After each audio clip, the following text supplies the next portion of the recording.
Howdy. How y'all doing today on this, what is today? Wednesday in the month of May. So, this video is a continuance from the previous videos I put up. And so I'll just go ahead and pick it up from there.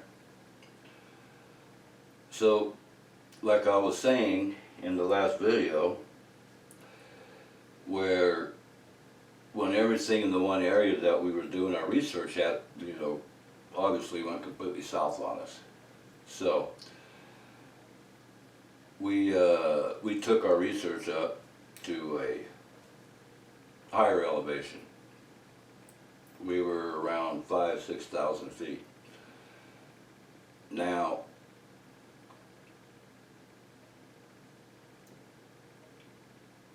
when we arrived up there, of course at that time too, me and Garland and I we didn't trust nothing and didn't trust nobody, and everybody was under suspicion as far as we were concerned.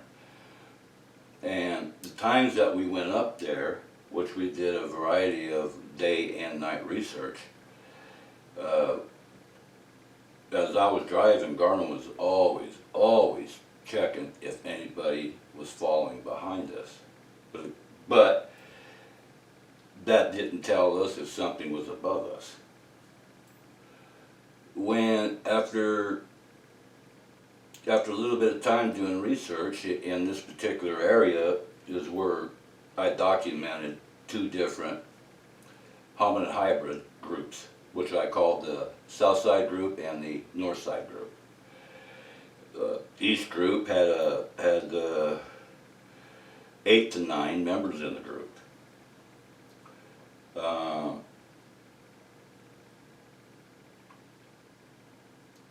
The females you never saw, my guess was they kept them where they should have been kept at.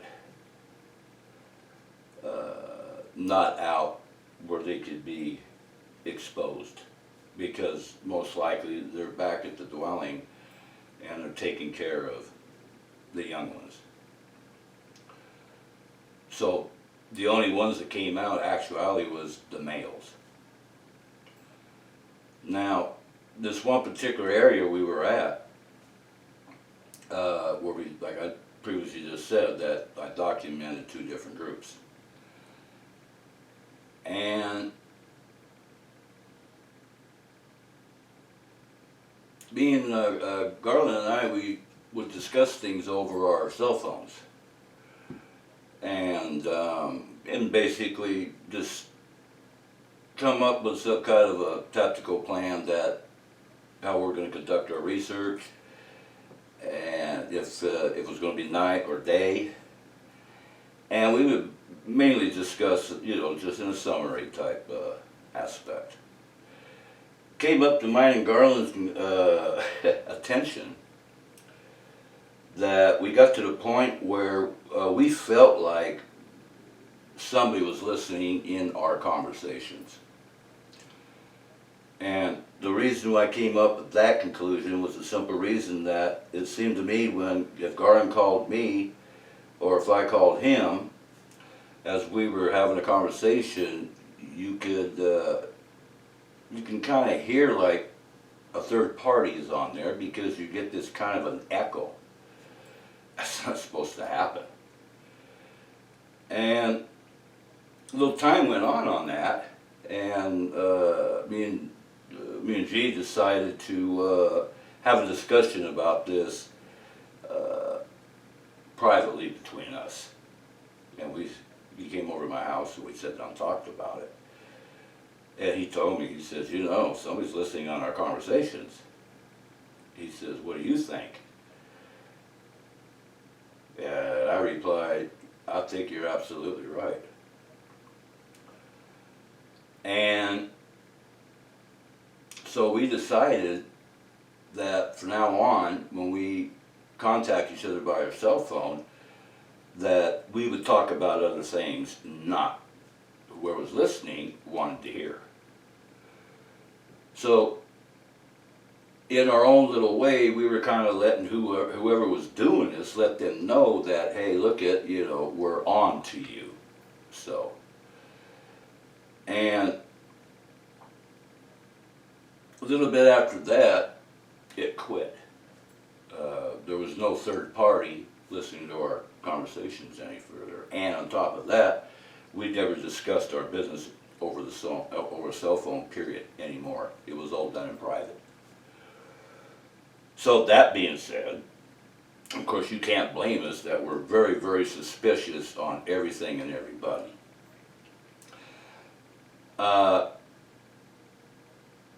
Now, on one particular night in that area, we were doing some night research, and it was what we called our base camp in that area, and that's where we would always set up our camp. And on top of that, it put us like a bullseye right in the center of the target. So in other words, in that circumference of an area, that is where the Southside group dwells. And what we did is that night, because what I came up to the conclusion was, a couple years way before we did this, was I got to the point I told G, I says, you know what, it serves no purpose to be chasing these guys down. Because that's all we're doing, you end up chasing a ghost.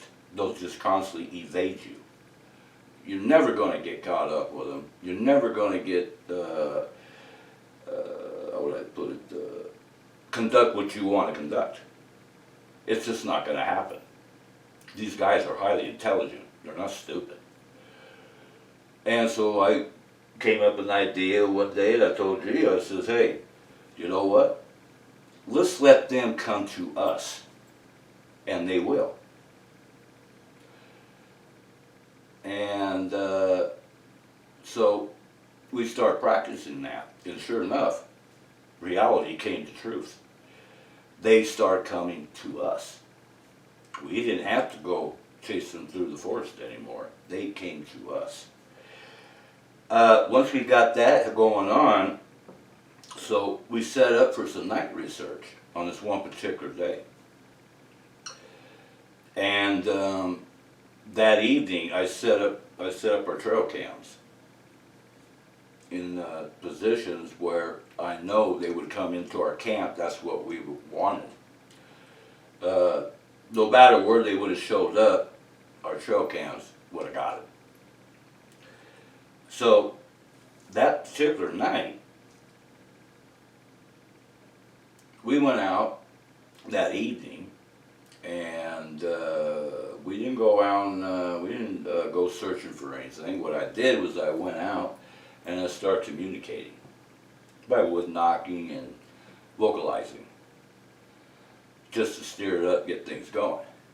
After we did that, we stayed quiet. We went back to our camp, and we got our fire going. G got the fire going really good, because you want that fire like nice and big and burning all night, because you do have apex predators there, and it keeps them out of your camp.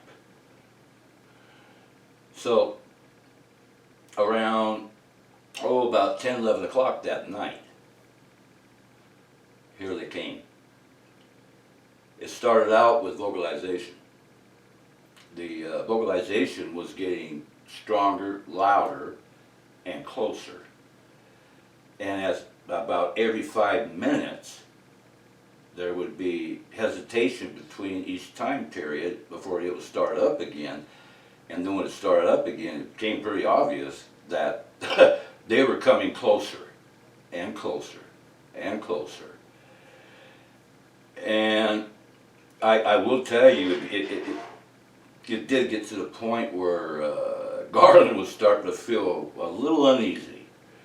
They were awfully close to that time. At that period, I knew they were right almost at the tree line. And that's what I wanted. I wanted to break through the tree line, and bam, our cameras would have got them. So as we were inside the tent, listening to all this. Then, out of the blue, out of nowhere, we heard turbines of a helicopter. And I'll never forget that night, Garland looked right at me, he says, "What the hell is this? What's that noise, man?" He goes, "Sounds like helicopters." I go, "It is, it's turbines." I go, "Those are military helicopters. That's not commercial." And I thought, I said, "Well, I wonder what the hell they're doing here in the middle of the night." And about that time, everything went dead quiet except for the helicopters. And the hominin hybrids, they evaded and went back into the forest. I mean, everything went quiet, period. So me and Jeannie, we climbed outside the tent to see what the hell's going on, and as we got out and we looked straight up to see where we were at, our campsite is like a clearing like this. You got a nice beautiful clearing and a good small circumference of a circle, and you're surrounded by a tree line, okay? And that's the part where they went back into the forest and evaded. So as we're looking up, what we see is 3 helicopters, black in color, no markings, and no lights. And they were hovering around 70 to 100 feet, just slightly off to above us. And I think what happened was, I believe myself, and still to this day, I absolutely believe that this is the reason what they were doing there. One, they were there to capture and relocate these hybrids, or 2, they were there to euthanize, because that's what they do. I knew from the whole situation that this was Black Ops, which they operate through the CIA. Now, if you don't think our government knows that the existence of these hominin hybrids, you better think twice, because you damn well straight know they know. Yes, they know. What they don't know, but I do, is what they really are, where they came from, how they get here. It's a big puzzler, because they have never done any kind of real excessive research on the subject, period. But they know they exist, obviously, or they wouldn't have such a organization like that working out of what they do. Capture, relocate, or euthanize. There was three helicopters that were hovering, and when they're around that level, I was a parachutist in the Army, so I know what I'm talking about this. That's the same level that's the same level of altitude that you would do if you were going to rope rappel, and I think that's what they were trying to do. They were getting ready to rope rappel, coming out of the helicopters to the ground, boots on the ground. And my guess is having 3, I kind of think my conclusion on that was, I believe they were there to capture and relocate. But something else did occur on the other side, to the north side, where the north side group is. I will tell you that in a few minutes. I'm leading up to that. So, when we were observing them, they're observing us, because obviously at that point they could damn well see us as well as we could see them, and I know they're using night vision. So they definitely know we're there. How the hell did they know we were what was there? Because they didn't show up there just out of the blue to say, well, we'll pick a point, a spot, and this is where they're at. That's baloney. They knew where to go. I believe that even to this day that they knew on account of because of somebody listening into mine and Garland's phone calls. But that's all they picked up. Remember, I just said we were on to it. That information was given out in no more of our phone conversations. And so they hoovered there for about, I would say at that point in time, probably about, I would say about 2.5 minutes. And I believe what it came down to a situation where me and Garland became nothing other than a monkey wrench thrown in the mix. It was pretty obvious they weren't expecting us to be there, but there we were. Secondly, I believe that because they evaded, they took off into the dark. And I didn't know exactly what direction they left because sound bounces around in the mountains, especially around canyons and such. But I do know that the sound was coming from the north side.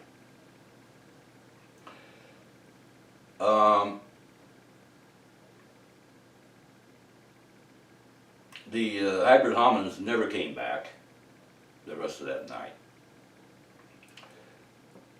And so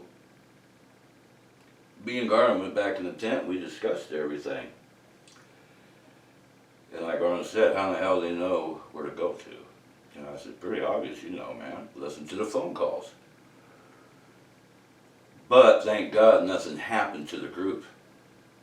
That was my main concern because when I first started researching, and I'm still the same way today, nobody, but nobody, will ever know where these documented groups are at. Only I know, and I will take it to my grave. That is, I have to protect these guys. They deserve it. So, about a few days later, Garland and I went back up. I think at that time, I believe Toby was there with us.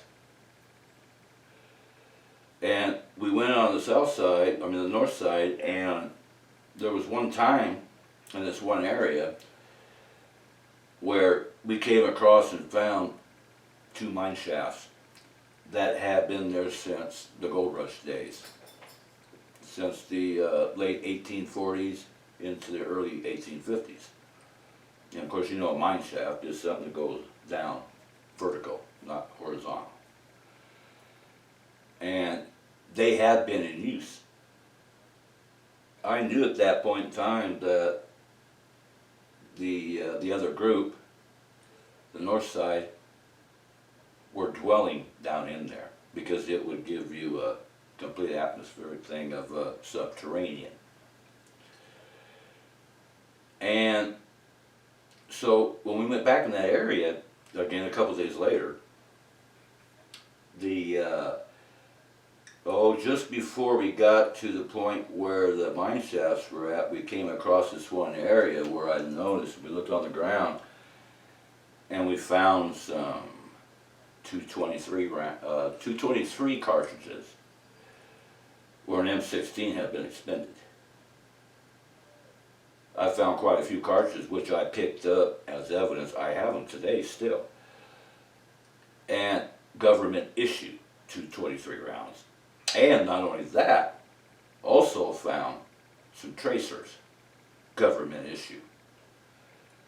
Now tracers are used basically for night combat. Your M16, the standard magazine, takes 20 rounds. So every third or fourth round that you load your magazine with is a tracer round that guides you into your target. What I believe happened, they came back and they ended up at that spot, and I believe, without a shadow of a doubt, they tried to utilize. It's pretty obvious. We We looked all over the area. We found no proof or evidence at all that any of those hybrids was even hit or wounded or anything else. No blood, no evidence of any sort. So, thank God they didn't get them. And I don't believe they knew about the mine shafts, obviously. And I know that's where they went. Now, I would say about a few days after that, me and G went back up ourselves. And while we were there with our cameraman.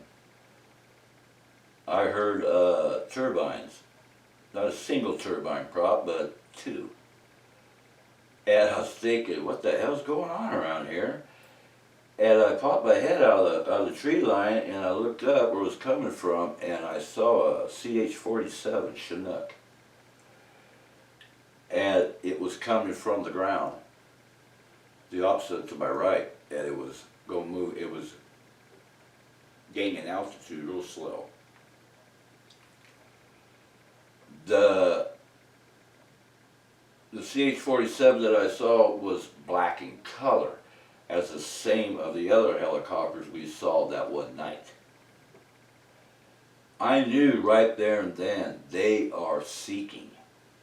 They came there to seek and observe. They were looking and searching for these hominins. It was pretty obvious. What the hell was the military doing around there? They don't run through that area doing maneuvers and stuff. No, they don't.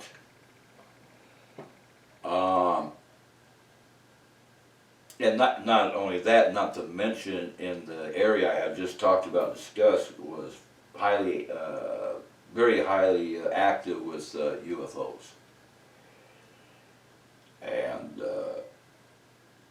we kind of thought that maybe they were there for the UFOs, but the way the evidence all led to it, no. They were there for, like I said, capture, relocate, or euthanize. There was no ifs or buts about that. And thank God no harm came to any of them. And so, at that point in time, without a shadow of a doubt, B&G definitely did not trust nothing. I still don't today. I still don't. And I know for a fact that they also have spied on us through drones in that area. G spotted one of them, and he said, "Dan, look at that!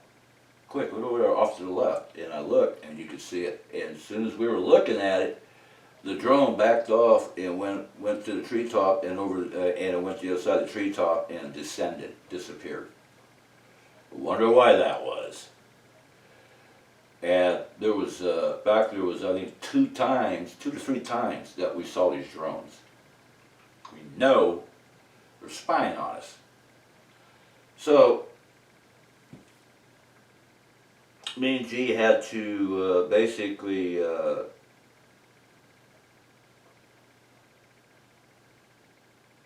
had to think things out before we went out and did any kind of research, whether it was night and day, new configuration, how we could do this. And it did help a lot when we quit conversing on things on the cell phone. And I also believe that it got to the point that they quit bothering us because it became pretty obvious that we were on to them. So, and especially we were giving out no more information after that. Nothing. So yeah, it's still that same way today. I don't trust anything. Okay? And so these are things that you didn't know. Why? Because I never told you.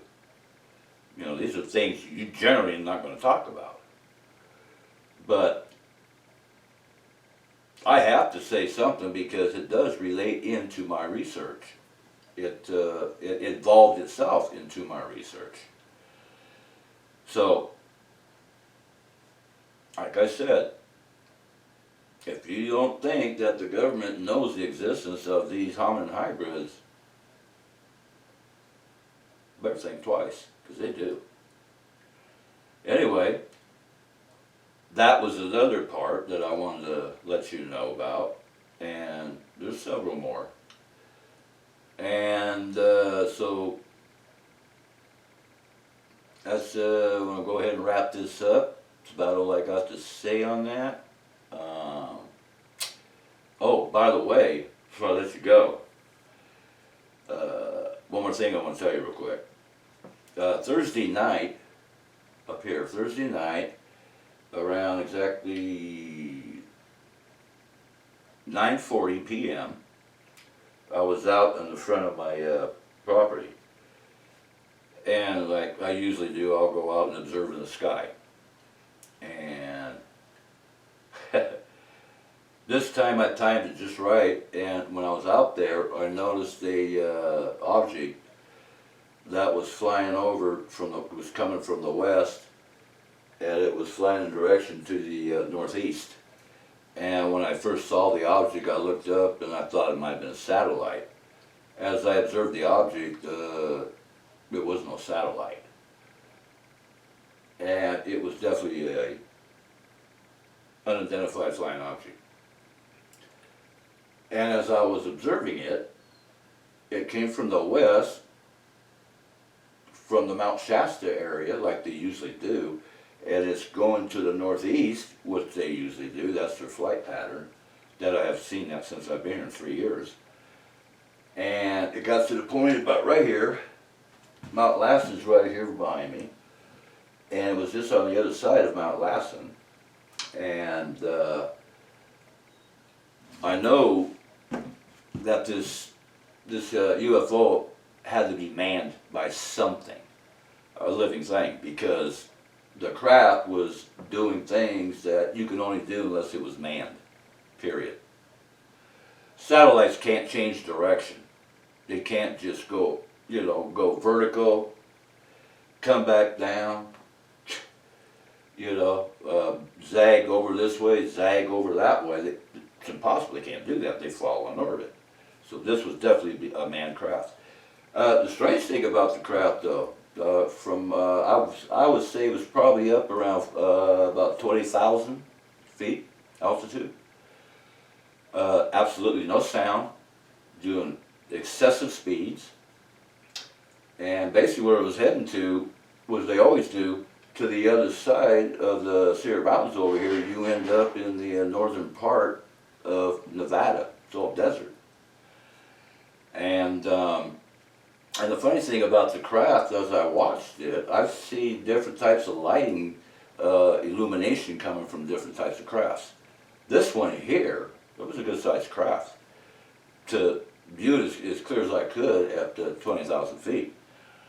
And that night the sky was clear of stars, had a little bit of a moon, so I had good clarity on the object. In this one, it was illuminating solid blue light, like blue light. And as I was looking at the craft, I could see sections were like this, as if they were individual lights. You follow me? And it illuminated like one solid section. I could see it clear as day. Then it really nailed it in with high speed and took off. Went to the left side of Mount Lassen and went over to the Nevada desert. And it's kind of funny too, because the area they go, there's also a Air Force installation. It's a strategic command. They got interceptors there, F-16s, F-18s. It's the same place that I know for a fact that I believe it was, 2 years ago? Remember they had the balloons flying all over the place? Huh? Well, there was several eyewitnesses that seen this going on from that air base.